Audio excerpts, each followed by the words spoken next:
اگلی بات، جہنم سے پناہ مانگنا یہ تقوی کے منافی نہیں ہے۔ اللہ کی ایک ناراضگی کی جگہ ہے۔ اللہم اجرنی من النار، اللہ کے نبی کرام علیہ السلام فجر کی نماز کے بعد 7 دفعہ پڑھا کرتے تھے، مغرب کی نماز کے بعد 7 دفعہ پڑھا کرتے تھے، اور حدیث مبارکہ میں آتا ہے کہ جو شخص صبح فجر کی نماز کے بعد اللہم اجرنی من النار، اس کا مطلب ہے اللہ مجھے آپ جہنم کی آگ سے نجات عطا فرمائے، اللہم اجرنی من النار 7 دفعہ پڑھتا ہے، تو حدیث مبارکہ میں آیا کہ اگر اس دن اس کا انتقال ہو جائے تو اللہ جل شانہ اس کو جہنم سے بری ذمہ فرما دیتے ہیں۔ اسی طرح کسی نے مغرب کی نماز کے بعد اللہم اجرنی من النار 7 دفعہ پڑھا، تو اگر رات کو اس کا انتقال ہوا تو اللہ جل شانہ اس کو جہنم سے بری فرما دیتے ہیں۔ چھوٹا سا عمل ہے، اللہم اجرنی من النار، اللہم اجرنی من النار، تو اللہم اجرنی من النار، یہ 7 دفعہ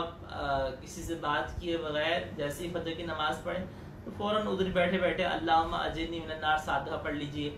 اور اسی طرح مغرب کی نماز کے بعد اللہم اجرنی من النار۔ اللہ کے نبی کرام علیہ السلام کا مسنون عمل ہے۔ آپ علیہ السلام نے جہنم سے پناہ مانگی، ہمیں بالکل جہنم سے پناہ مانگنی ہے۔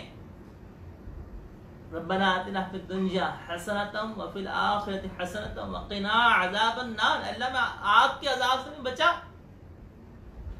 رب قنی عذابک، اللہ مجھے عذاب سے، اپنے عذاب سے بچائے،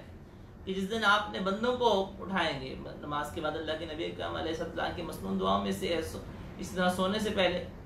تو جہنم سے پناہ مانگنا یہ اللہ کے نبی کرام علیہ خلاف تقوی نہیں بلکہ عین تقوی ہے۔ جہنم سے پناہ مانگنی چاہیے، اور اپنے معمولات کے اندر لازمی اس کو شامل کرنا چاہیے کہ اللہ میں جہنم سے پناہ نصیب فرمائے، اللہ میں جہنم کی آگ سے بچائے، اور عذاب قبر بھی جہنم ہی کے اس عذاب کا ایک تسلسل ہے، اس کا پیش خیمہ ہے۔ اللہ تعالیٰ میں سب کو عذاب قبر سے ہی بچائے اور جہنم سے ہی بچائے۔